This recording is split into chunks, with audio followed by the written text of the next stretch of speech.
Center for Indic Studies academic year monthly seminar series has basically three named seminar series. One is the Gandhi lecture series, other one is Pandit Ram Samuj Arya lecture series, and the third one, which we usually have either in March or April, is the Patanjali lecture series.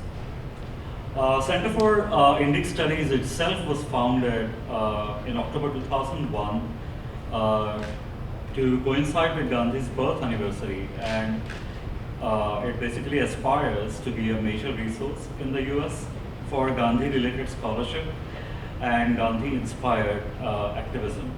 In the past, we have had speakers like Professor Uma Dupelia, Mesri, great-granddaughter of Mahatma and a Gandhi scholar at University of Western Cape, South Africa.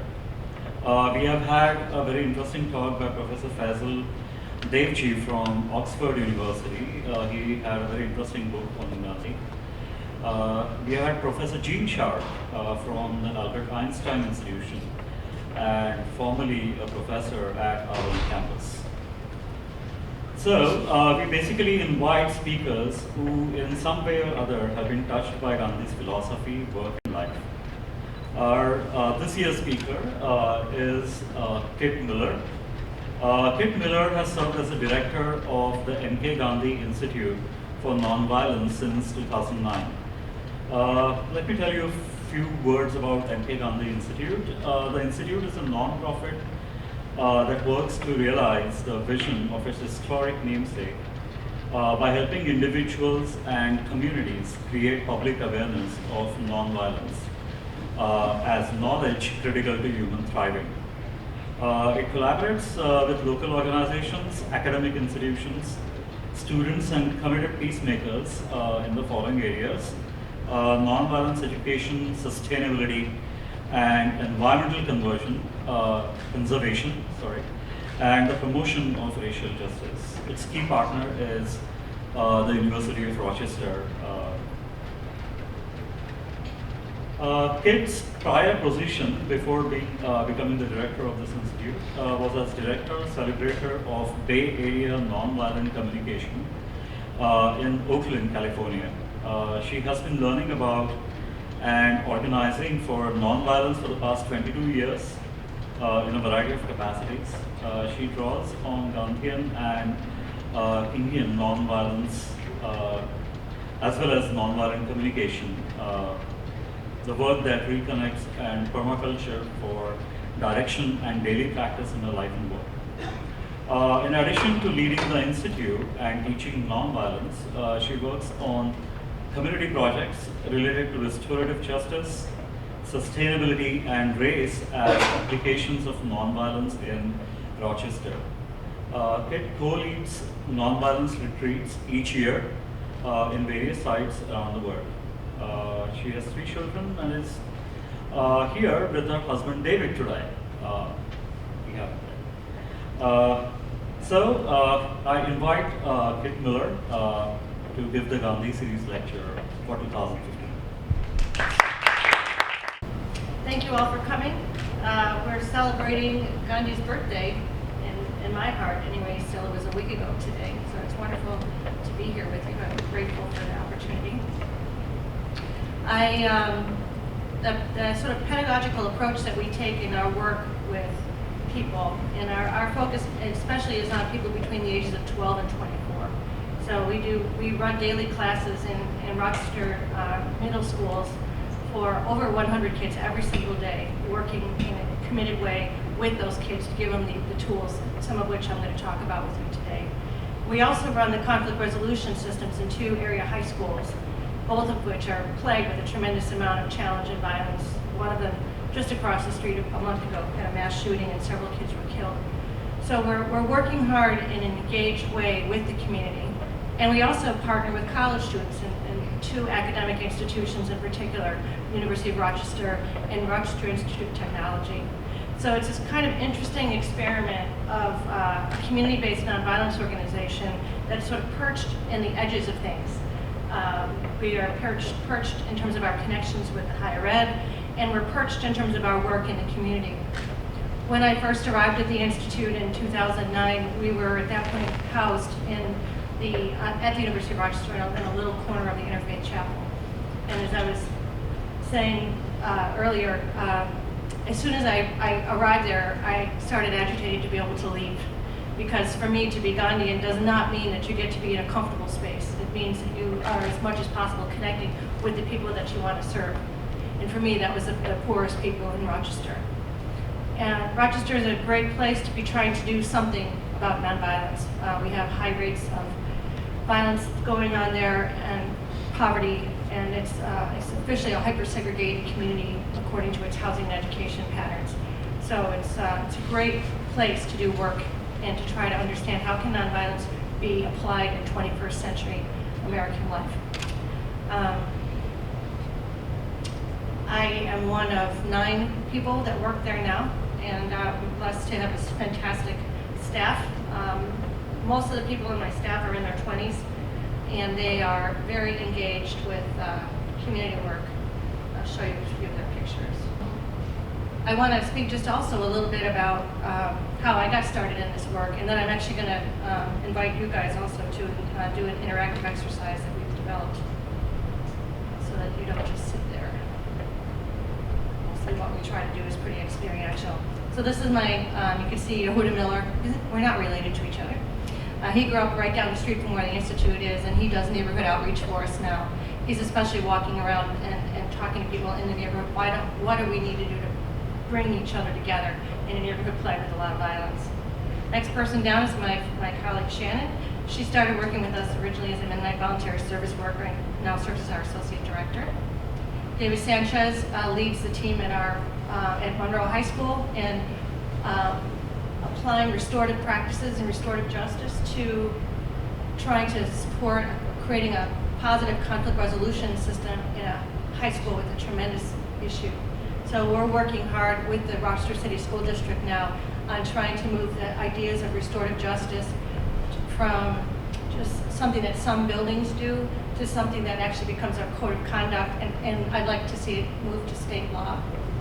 How many people here are familiar with the phrase restorative justice? Okay.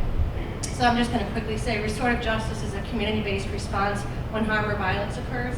So instead of there being some abstract law that says who's right and who's wrong and what the punishment should be, we put the questions and we put the outcomes back into the hands of the people who are directly affected by something that happened. So the questions move from, instead of who's right and who's wrong, who is harmed? Who is harmed? And who is affected by the harm? Next question is, what do we need to do to make things right? So we look at who is the harmed, who needs to be in the circle to talk, who is affected, what were the effects, and what do we do to make things right? If you look up, if you get interested at all in restorative justice, restorative practices, there's a lot of evidence that talks about its ability to interrupt trauma, to interrupt the school to prison pipeline. So we're very engaged with restorative practices and doing some very interesting research now, very hands-on. So David leads the team of people working on that in that particular school. Next is my colleague Malik. He's an intern with us who came up a couple years ago from Washington, D.C. and never left.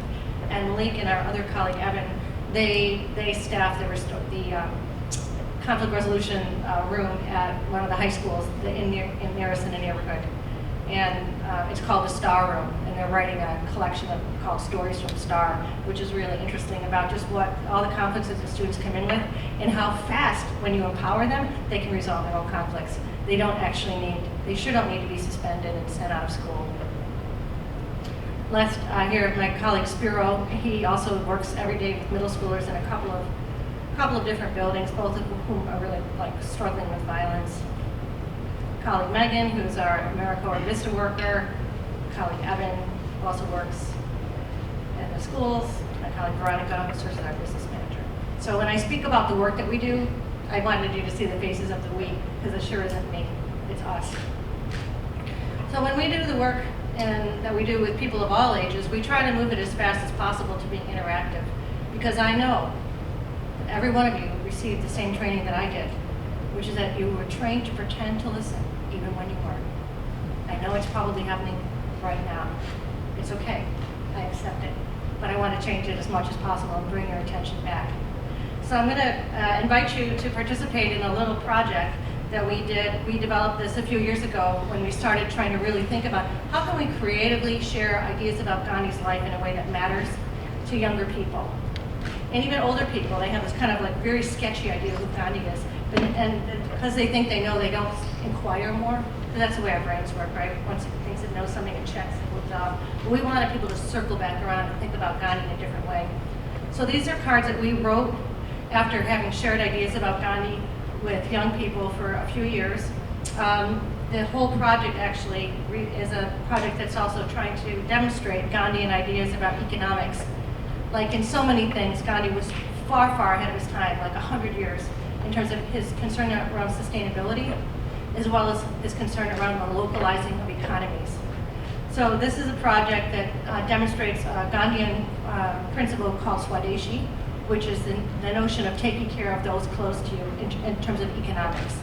And that's becoming a new thing now. As I noticed as I came in, I saw your sustainability commitment and the idea of like that food on this campus would be locally sourced, that you think about the local economy, the local biome, and take care of the earth in a different way by even thinking about, well, where does food come from? And when we throw things away, where is away? So this is a project that's is an effort to try to embody that as well as to teach people. We sell these on Amazon, by the way. So here's what I'm going to do. I'm going to give you all a card, and I'm going to ask you to teach 2 people the content of these cards. And I'm going to do this in part because, from my understanding of the way human beings learn, we remember maybe 10, 15, 20% of what we hear. So right now, your ability to retain what I'm saying would be probably minimal. Like if I'm really good, in a few years' time, one thing I say will have stuck in your mind. You'd be like, yeah, that thing that lady said. Remember that thing back in college? Yeah, so that's as good as it gets as far as human memory goes. So I'm always interested in bumping up the percentage. I want to use our time effectively. So then I was reading, and I found out that actually we remember about 40% of what we read and learn with other people. So like if you're doing a working group in a class and you're reading together and you're talking over the concepts, that means about 40% of the knowledge will probably stick.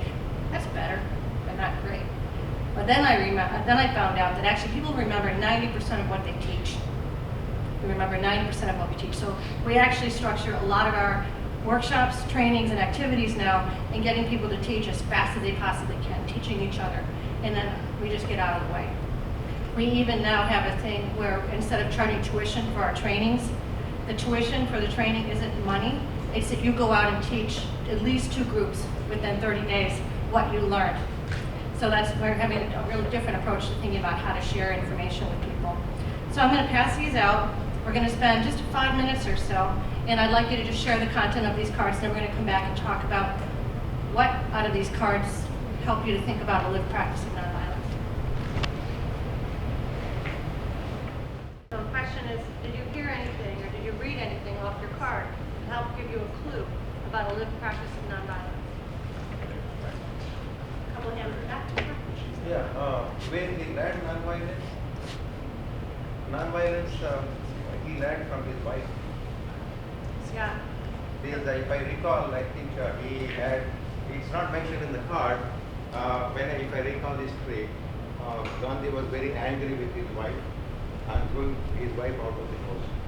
Okay. Then she went out of the house. Next day morning when he opened the doors, doors, he found his wife sitting there. All night she was sitting outside the house.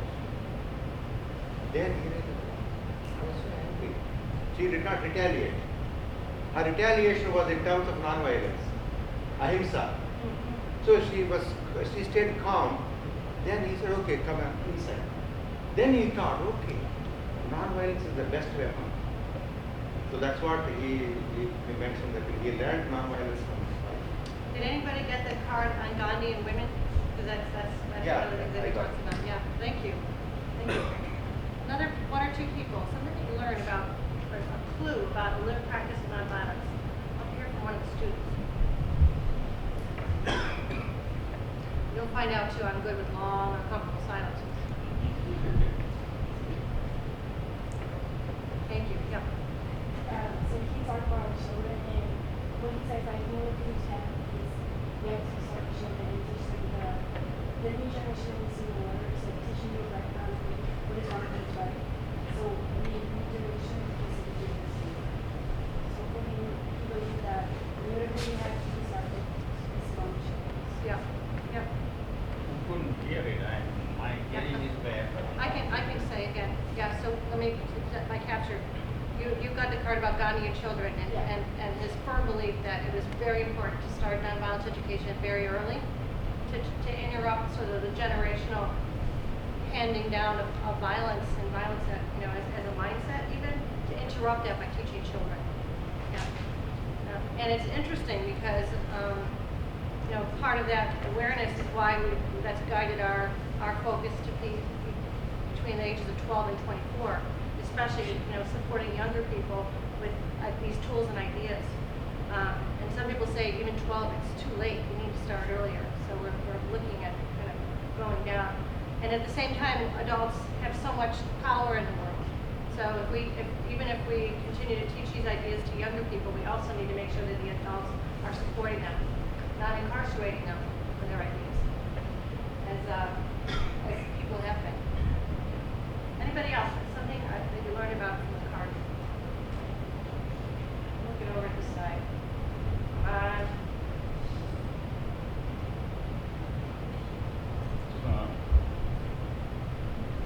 Thank you. I didn't know You didn't know he was a vegetarian? Yep. Yep. Yep.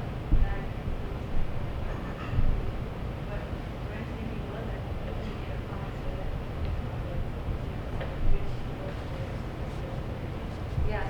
His mom was very worried when he went off to study law in England that he was going to turn into just a meat eater, and just fall off the path of righteousness every which way.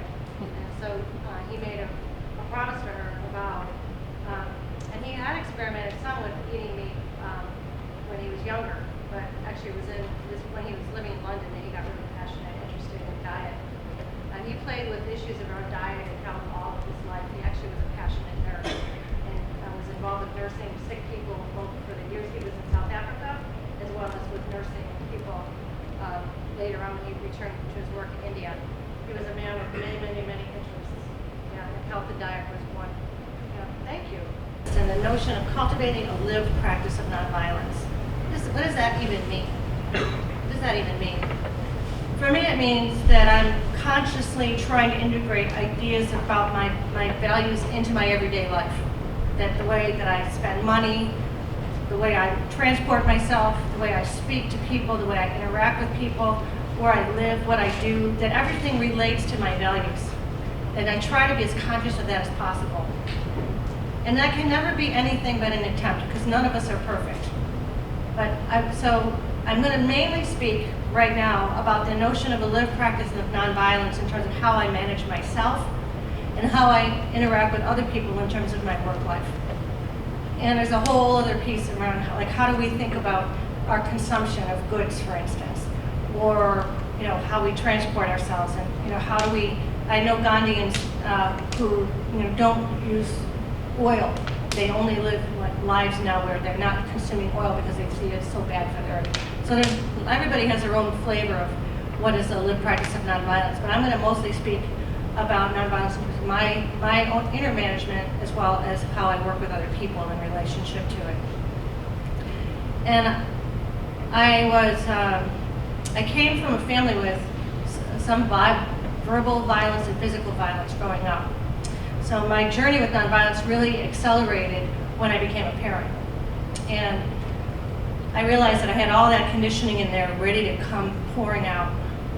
And it was a really hard time because I got scared, basically. And I was pretty committed to not passing on some of the things that had been given to me. But I didn't know what to do. I honestly didn't have a clue. And I think that happens to a lot of people when they become parents. And then you just start out and you think you're going to be able to do better, and then our habits take us over, or overwhelm, or lack of resources, or whatever. But I was really blessed that I just was able to find the support that I needed at home to be able to start. So I studied nonviolence really just out of becoming a parent and wanting to do a better job with my kids. So that's really where I got my start. So I'm going to speak a little bit about what I think of as inner organizing. So there's inner organizing, how I organize myself in relation to the work, and then there's the outer organizing, is how I relate to other people. So I'm just going to throw out some ideas for you. One of the things I want to really highlight is I started into nonviolence also because I started to be a meditator, and when I was first in my 20s, and I started for the first time to tune into my own inner dialogue and hearing my own thoughts. And what I was really saddened by was that even when I was sort of speaking in a pretty harsh or sarcastic way out to somebody else, what was going on inside of me was always an order of magnitude worse. It was amazing how fast I could trash myself. I hope none of you know what I'm talking about. But I could hate on myself at the speed of light. And I realized, how am I going to interrupt that? So one thing I want to just put out for you is an idea is to find something that helps you to slow down your stimulus response pattern. So when something happens and your quick response is either to blame someone else or blame yourself, or do what I call being blame-dexterous, which you can blame yourself and others simultaneously. Do anything you can to slow that down. Some people, it's prayer time or meditation time or a somatic practice. Like it was exciting to hear about the yoga series that you guys had here. Whatever you can do that breaks that stimulus response pattern, whatever you can do to slow it down, that's going to help you to move in the direction of a lived practice of nonviolence. Does that make sense? So that's one thing I really want to put out. I don't think that we can be thoughtful about our lives if we don't have some space in our lives where we can slow down and do that kind of self-reflection and self-connection. And Gandhi spoke about this again and again and again, as did Dr. King, that we have to turn up the volume on that still small voice within that's really the guide for our lives. Not all the externalities, but what is our heart telling us that we need to do? And the more time that we have to listen, the better chances are that we can actually direct our life according to those values. I also want to be realistic and humble about the barriers. Our habit, the speed of our lives. These are all challenged cultural narratives that educate us that violence is pleasurable and going to happen no matter what. Violence is inevitable. So there's challenges to that which I don't want to underestimate. And still, it's a challenge worth taking. So I'm going to talk a little bit about, for one of the first steps that we do when we're working with people of all ages at home, is before we ask people to understand nonviolence, first we're going to spend a little time thinking about what violence is. Because violence and nonviolence sort of contain each other in a way. And one of the things that's been helpful for me to think about is that when I ask a group of people, what do you think of as violence? And they say things like murder, assault, war. I think of all of those things actually as secondary effects of violence. That's the downstream consequences of two other things behind it. One of the upstream pieces is the internal work that I just talked about. So the internal violence, the internalized structures of violence that we have inside of us. So there's the internal work that needs to be done. And then there's a tremendous amount of structural violence that goes on in the world. There's the violence of poverty, the violence of racism, the violence of war. And these are the things that Dr. King talked about as the triple threat. The things that we really needed to address, the structures of violence. Most of the interpersonal violence that I'm aware of in the world is a downstream consequence of those two things. But when you listen to leaders talk about how to deal with violence, they're mostly talking about the secondary effects. So if you're only trying to solve a problem at the secondary effects level, what do you think that does? Is it going to do anything? I don't think so. It actually perpetuates it in a way. Because then people get more hopeless and they think, well, there's nothing that can be done. Let me hand my power over. Nothing can be done about the violence. Nothing can be done. And I don't believe that that's true.